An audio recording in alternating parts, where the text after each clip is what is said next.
नमस्कार। मैं doctor Anjali Sharma, assistant professor MS college Bikaner. आज की क्लास में हम principles of laundry and it's methods के बारे में पढ़ेंगे, अर्थात धुलाई के सिद्धांत एवं विधियाँ। काम में आने वाले वस्त्र सदैव गंदे होते रहते हैं।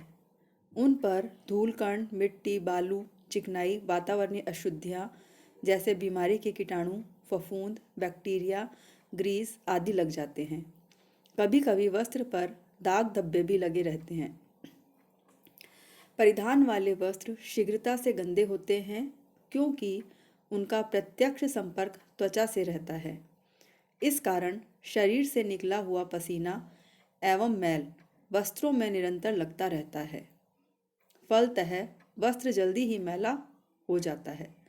उस पर भी यदि चिकनाई लग जाए तो मैल एवं गंदगी की एक तह जम जाती है।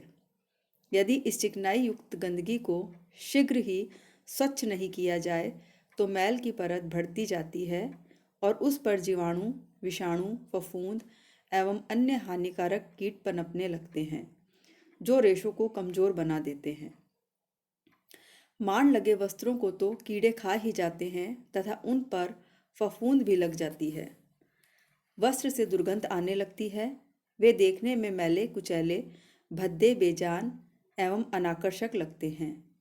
वे पुनः प्रयोग के लायक नहीं रहते, मगर उन्हें जबरदस्ती उपयोग में लाया जाए तो वे स्वास्थ्य के लिए अहितकर भी साबित हो जाते हैं।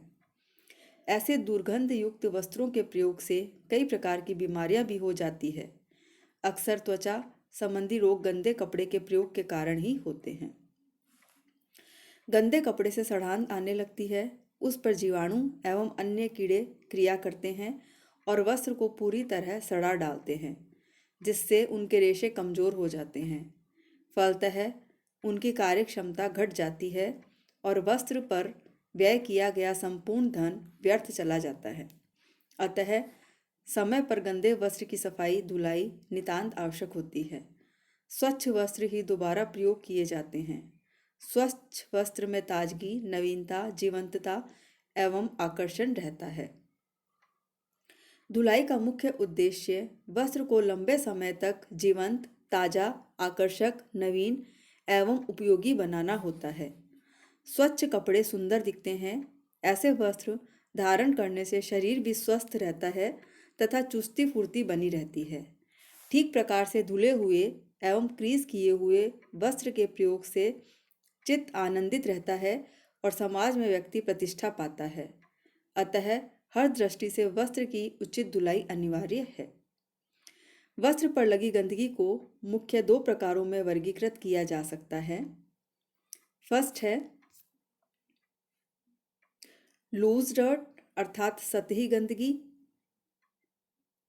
सेकंड है फिक्स्ड डर्ट अर्थात संलग्न या जकड़ी हुई गंदगी। लूज डर्ट इस प्रकार की गंदगी वस्त्रों की ऊपरी सतह पर धूल कण, मिट्टी, राख, बालू, रेशे आदि के सट जाने के कारण होती है। गंदगी वस्त्र के भीतर रेशों तक नहीं पहुंच पाती है, अतः इन्हें फटकार कर झाड़ देने से ही गंदगी हट जाती है। ब्रश से झाड़कर भी इस प्रकार की गंदगी को हटाया जा सकता है। इनकी सफाई धुलाई करना भी सरल है, क्योंकि वस्त्र को केवल स्वच्छ पानी में भिगोकर झटक कर खंगाल लेने से ही बहुत हद तक इनकी गंदगी दूर हो जाती है। दूसरी प्रकार की जो डर्ट है वो है फिक्स डर्ट अर्थात संलग्न या जकड़ी हुई गंदगी।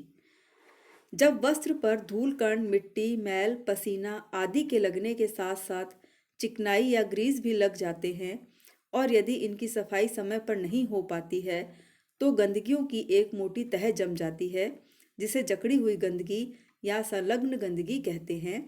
ये गंदगियाँ वस्त्र को झाड़ने से दूर नहीं होती है और न ही केवल स्वच्छ पानी से फुलाने से ही साफ हो पाती है। ये गंदगी रेशों के भीतर तक प्रवेश पा जाती है और कठिनता से छूटती है। इन्हें छुड़ाने के लिए साबुन, शोधक पदार्थ अथवा कभी कभी अपमार्जकों की भी सहायता लेनी पड़ती है।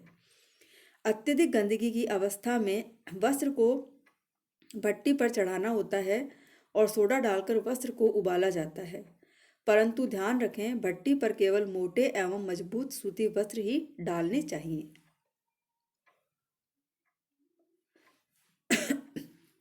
रेशम, रेयॉन एवं ऊनी वस्त्र गर्म पानी एवं सोडा के प्रभाव से गल जाते हैं।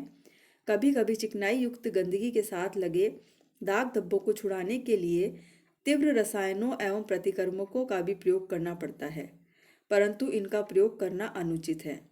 इससे वस्त्र के रेशों पर प्रतिकूल प्रभाव पड़ता है, रंग मध्यम पड़ जाते हैं। कभी कभी तीव्र रसायनों के प्रभाव से रंग निकलने लगता है, जिससे वस्त्र की सुंदरता एवं आकर्षण ही समाप्त हो जाता है। गंदगी वाले स्थानों को रगड़ना पड़ता है। अत्यधिक रगड़ने से वस्त्र वहीं से मसक जाते हैं, फलतः इनका जीवन काल कम हो जाता है और वस्त्र शीघ्रता से फट जाता है। वस्त्रों को अत्यधिक गंदा होने से पूर्व ही धो डालना चाहिए। इससे लंबे समय तक उनकी मौलिक सुंदरता एवं आकर्षण बना रहता है। वस्त्र देखने में भी नवीन एवं ताजगीपूर्ण लगते हैं। ऐसे परिधान के प्रयोग से व्यक्ति का व्यक्तित्व निखर उठता है। धुलाई प्रक्रिया न केवल एक कला है, अपितु वैज्ञानिक तथ्यों पर आधारित कला है। इस कला को सफलतापूर्वक संपादन करने के लिए भी कुछ नियम एवं सिद्धांत हैं, जिन्हें पालन करना पड़ता है। धुलाई सिद्धांतों के पालन करने से वस्त्र की उत्तम धुलाई हो जाती है।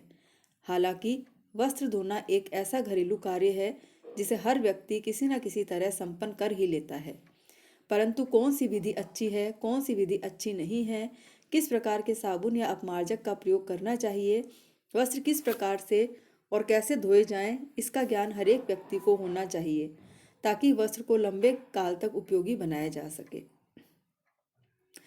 वस्त्र मनुष्य की दूसरी आवश्यकता है।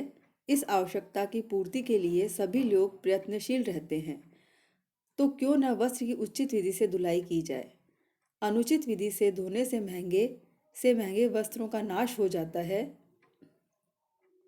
उनका सौंदर्य एवं आकर्षण समाप्त हो जाता है और वे पुराने, भद्दे एवं बेजान दिखते हैं। उनकी मौलिक सुंदरता एवं स्वाभाविक कोमलता नष्ट हो जाती है, उनकी आकृति बिगड़ जाती है। कभी कभी वे इतने सिकुड़ जाते हैं कि प्रयोग के लायक भी नहीं रहते। सफ़ेद वस्त्र पीले पड़ जाते हैं। फलतः ऐसे बेजान, भद्दे एवं आकर्षण विहीन वस्त्रों को कौन पहनना अथवा प्रयोग करना पसंद करेगा। अतः वस्त्र पर खर्च किया गया संपूर्ण धन, समय एवं श्रम जरा सी लापरवाही के कारण व्यर्थ हो जाता है। उचित विधि से धोने पर वस्त्रों का जीवन काल लंबा हो जाता है, उनकी कार्य क्षमता में भी बढ़ोतरी होती है, उनका रंग, आकार एवं आकृति खराब नहीं होती है।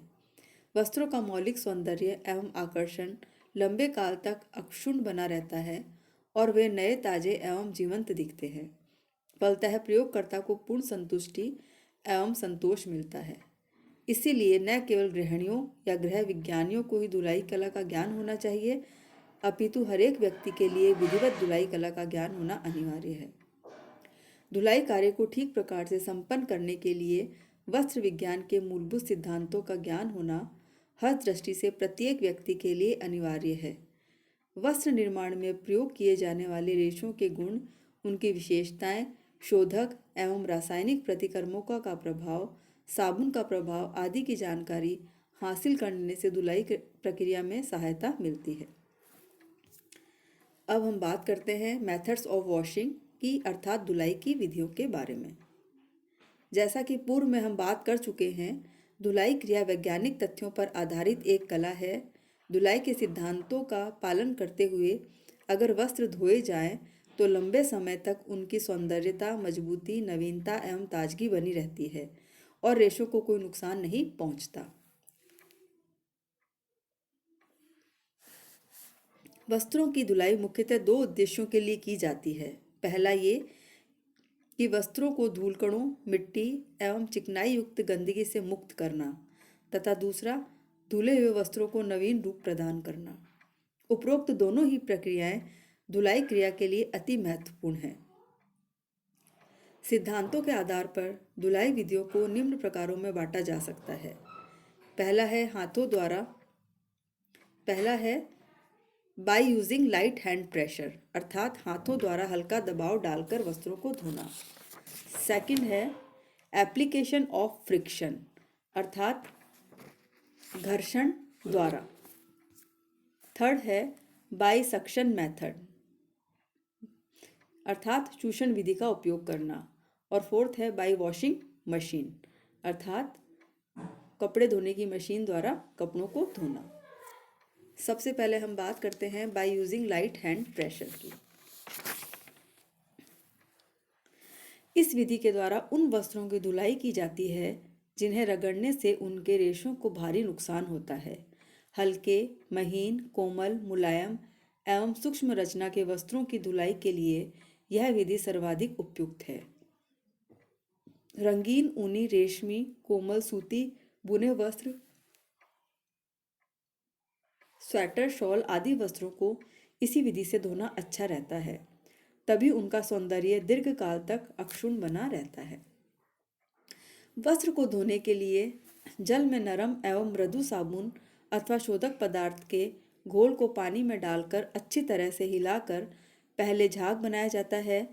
फिर उसी झाग में वस्त्र को डालकर हल्के हल्के हाथ से दबाकर कभी हथेलियों से तो कभी मुट्ठियों में दबाया जाता है। यह प्रक्रिया तब तक दोहराई जाती है जब तक कि वस्त्र पूरी तरह से स्वच्छ न हो जाए। इस विधि से वस्त्र धुलाई की प्रक्रिया गूंथना एवं निचोड़ना, अर्थात नीडिंग एंड स्क्वीजिंग मेथड कहलाती है। इस विधि में धुलाई प्रक्रिया ठीक उसी प्रकार से संपन्न की जाती है जिस प्रकार से रोटी बनाने के लिए आटा गूंदने का कार्य किया जाता है।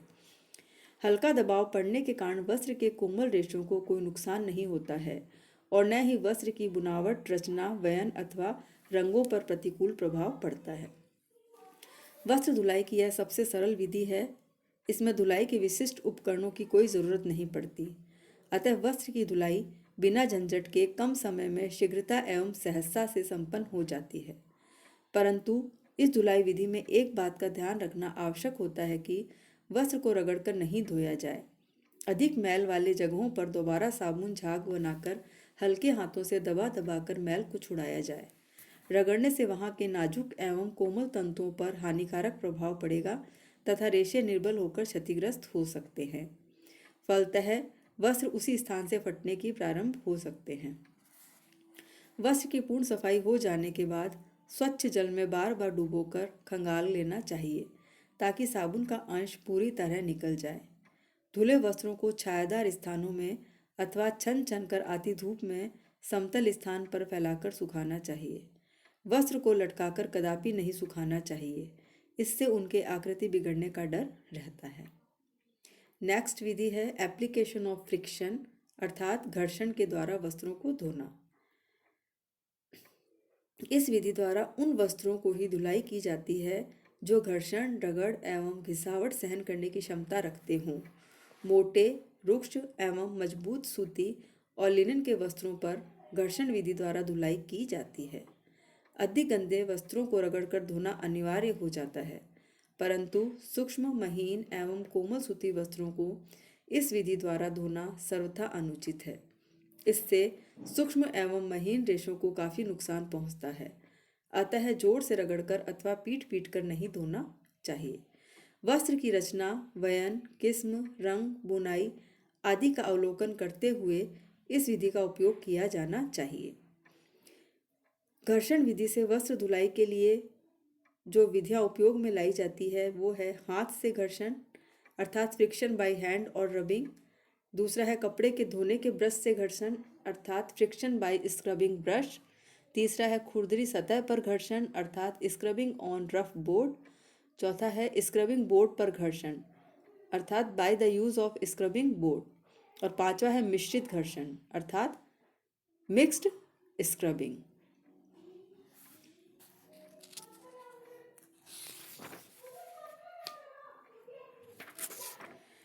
हाथ से घर्षण, फ्रिक्शन बाय हैंड और रबिंग।